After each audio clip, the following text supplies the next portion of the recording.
Pagi Gereja Oikos Online.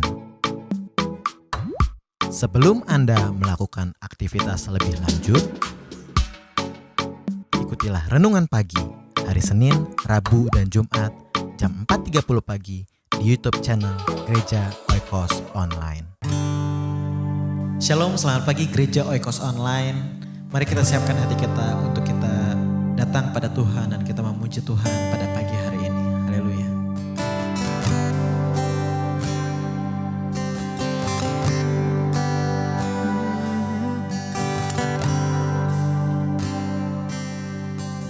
Datang Roh Kudus, Kau ku rindu, dengan minyak yang baru urapiku, mengalir penuhiku, mengalir pulihkanku, kuasa-Mu bebaskan hidupku. Amin. Datang Roh Kudus, Kau ku rindu, dengan minyak yang baru urapiku,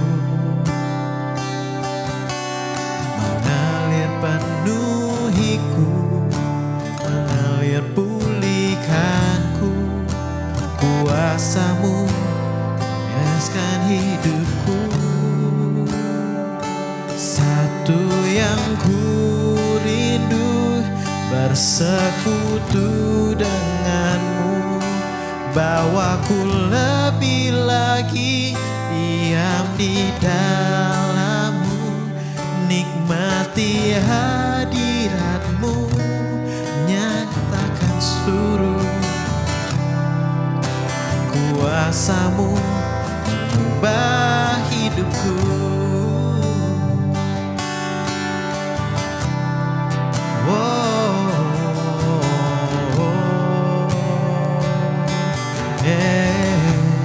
Katakan sekali lagi, katakan. Datang Roh Kudus, Kau ku rindu, dengan minyak yang baru urapiku, mengalir penuhiku, mengalir pulihkanku, kuasa-Mu bebaskan hidupku. Satu yang ku rindu, bersekutu denganmu, bawaku lebih lagi diam di dalam-Mu, nikmati hadirat-Mu, jamahlah seluruh hidupku, kuasa-Mu mengubah hidupku. Satu yang ku rindu, bersekutu denganmu, oh bawaku lebih lagi, nikmati hadirat-Mu, bawalah seluruh hidupku, kuasa-Mu bebaskan hidupku. Satu yang ku rindu, bersekutu denganmu Tuhan.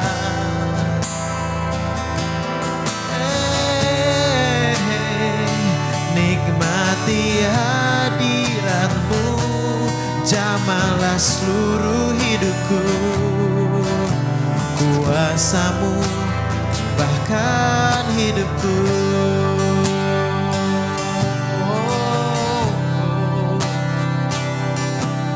Kau mengubahkanku. I'm reaching for your heart. You hold my life in your hands, drawing me closer to you. I feel your power renew. Nothing compares to this place where I can see you face to face.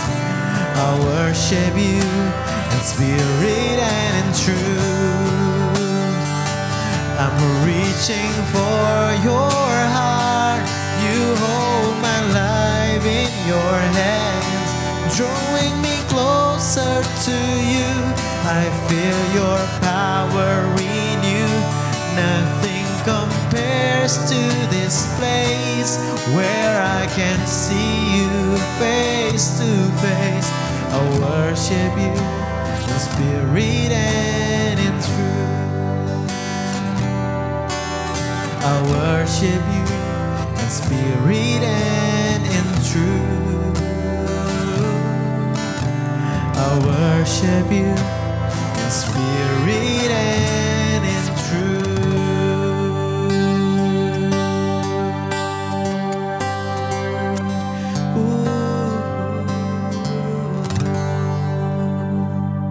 Amin, haleluya. Mari kita siapkan hati kita untuk mendengarkan firman Tuhan pagi hari ini. Selamat pagi saudara-saudara sekalian, selamat bertemu kembali dalam kasih Tuhan Yesus Kristus. Mari kita satu dalam doa sebelum kita mendengarkan sabda Tuhan. Berbicara kepada kami, umat-Mu Tuhan, segarkan roh kami, jiwa kami, dan fisik kami Tuhan. Untuk kami dapat melalui hari-hari kami dengan penuh kemenangan. Di dalam nama Tuhan Yesus. Amin. Kita akan buka di dalam kitab Wahyu pasal 4 ayat 6. 2 hari yang lalu saudara sudah mendengarkan tentang lautan yang jernih bagaikan kristal. Wahyu 4 ayat 6. Dan di hadapan tahta itu ada lautan kaca bagaikan kristal. Kita sudah bahas di tengah-tengah tahta itu ya. Dan di sekelilingnya ada 4 makhluk penuh dengan mata. Di sebelah muka dan di sebelah belakang. Satu fenomena yang spektakuler, sesuatu fenomena yang aneh sekali yang Yohanes lihat, tapi itulah yang dia ceritakan. Dia tidak berpikir dengan logikanya dan terus kemudian ada apa ya ini, dan sehingga dia lupa untuk menuliskannya. Apa yang dia lihat itulah yang dia tuliskan. Ya. Jadi di sekeliling tahta itu di hadapannya ada lautan kaca, lautan bening, jernih bagaikan kristal, dan terus kemudian dikatakan ada 4 makhluk di sekeliling tahta tersebut.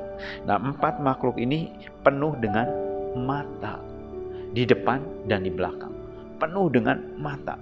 Jadi dia melihat, Yohanes melihat tidak hanya 2 mata, tapi penuh dengan mata. Nggak tahu matanya itu yang di depan itu berapa banyak, dan di belakang juga ada 4 makhluk di sekitar daripada tahta Allah tersebut. Tadi ada 2 di depannya, ada 24 penatua mengelilingi. Ternyata di hadapan hadirat Allah ada orang yang termasuk orang yang sangat dekat sekali dengan Allah di sekeliling tahtanya. Ada juga mungkin baris kedua, baris ketiga, baris keempat, dan selanjutnya. Ada yang intinya dan juga ada yang berikutnya. Dan 4 makhluk ini dekat sekali dengan tahta Allah yang kita sebut dengan nama kerub atau kerubium, sekelompok daripada orang-orang yang ada di dekat tahta Allah. Ini adalah kepercayaan daripada Tuhan, kerubium. Nah, di sini dikatakan ada 4 makhluk, dan 4 makhluk itu penuh dengan mata di sebelah muka dan di sebelah belakang. Kalau mata kita hanya ada di depan. Saudara tidak tahu apa yang terjadi di belakang, betul? Ada di belakang, ada siapa, saudara nggak tahu. Kenapa? Karena saudara cuma punya mata di depan saja. Saudara hanya bisa melihat yang ada di depan saudara, yang di belakang nggak ada. Kalau ingin saudara melihat di belakang, maka saudara harus menengok. Ada apa di belakang? Ya, sehingga ada orang ingin berbuat sesuatu yang jahat atau mencelakai saudara atau membuat saudara surprise, mereka bisa berbuat sesuatu atau merencanakan di belakang saudara tanpa saudara mengetahuinya. Tetapi kalau mata saudara ada 4, artinya 2 di depan, 2 di belakang, artinya saudara bisa melihat dari sisi kiri sampai ke kanan, dan terus kemudian di belakang dari kanan sampai ke kiri. Semuanya bisa kelihatan. Dengan kata lain apa? Semuanya saudara bisa melihat karena saudara memiliki ada mata di depan dan juga mata di belakang. Nah, di sini dikatakan bahwa di sekitar Tuhan, di sekeliling Tuhan, ada 4 makhluk yang penuh dengan mata di sebelah depan dan juga di sebelah belakang. Apa maknanya? Bahwa makhluk ini memiliki makhluk ini memiliki penuh dengan mata. Ada yang di depan dan ada yang di belakang. Dan kalau kita bayangkan, kita memiliki mata di belakang, artinya kita bisa melihat keadaan di sekitar kita. Kita bisa melihat apa yang terjadi saat itu ataupun yang di belakang kita. Dengan kata lain, tidak ada sesuatu pun yang tersembunyi. Nah, di dalam Amsal pasal 15 ayat 3 dikatakan demikian. Mata Tuhan ada di segala tempat, mengawasi orang jahat dan orang baik. Kalau mata Tuhan ada di segala tempat, ada berapa mata Tuhan?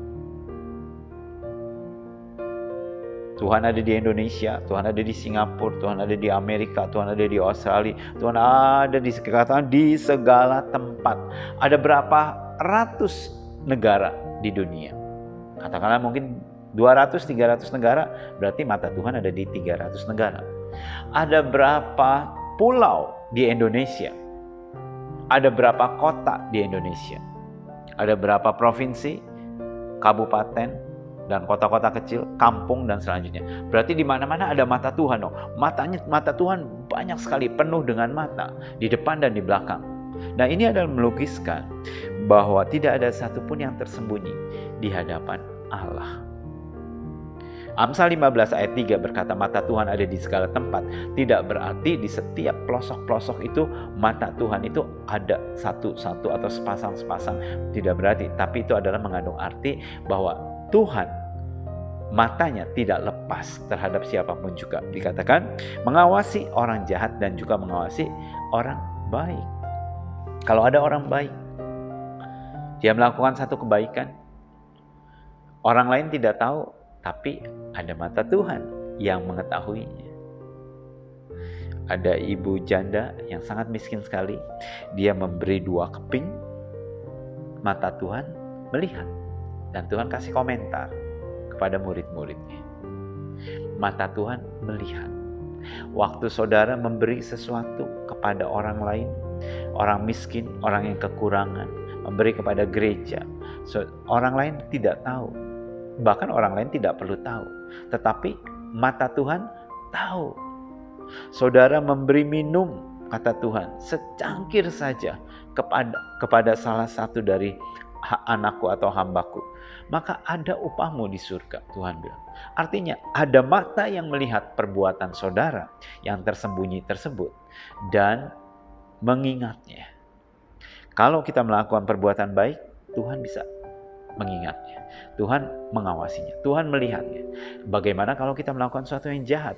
Tuhan juga mengetahuinya. Kita berusaha menyembunyikannya di balik rumah, di balik kamar, di balik kamar mandi, atau di balik buku pelajaran, di bawah kasur, di kolong tempat tidur. Kita sembunyikan semuanya. Manusia tidak tahu, tetapi Tuhan tahu. Tuhan tahu. Gembalamu tidak tahu, pemimpin rohanimu tidak tahu, saudara seimanmu tidak tahu, tapi Tuhan tahu. Tuhan tahu kedalaman hati kita. 2 hari yang lalu kita bahas tentang lautan jernih bagaikan kristal. Tuhan tahu apa yang ada di dalam hati manusia. Tuhan tahu motivasi setiap daripada kita. Dan sekarang dikatakan mata Tuhan ada di segala tempat, mengawasi orang baik dan juga orang jahat. Dengan kata lain, tidak ada satupun yang tersembunyi di hadapan Allah kita. Tuhan mengetahui. Tuhan mengetahui saat ini saudara sedang susah. Ya, Dia mengetahui. Apakah Tuhan mengetahui saat ini saudara sedang membutuhkan uang? Ya, Tuhan mengetahui.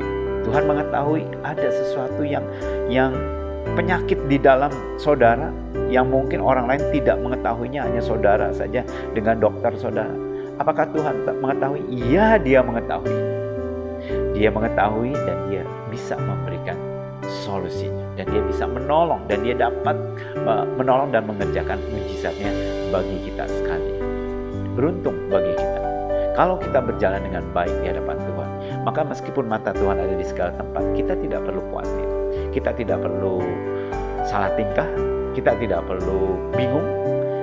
Karena perbuatan kita di hadapan Tuhan maupun juga di luar, artinya dengan kata di hadapan manusia dan di luar hadapan manusia pun sama.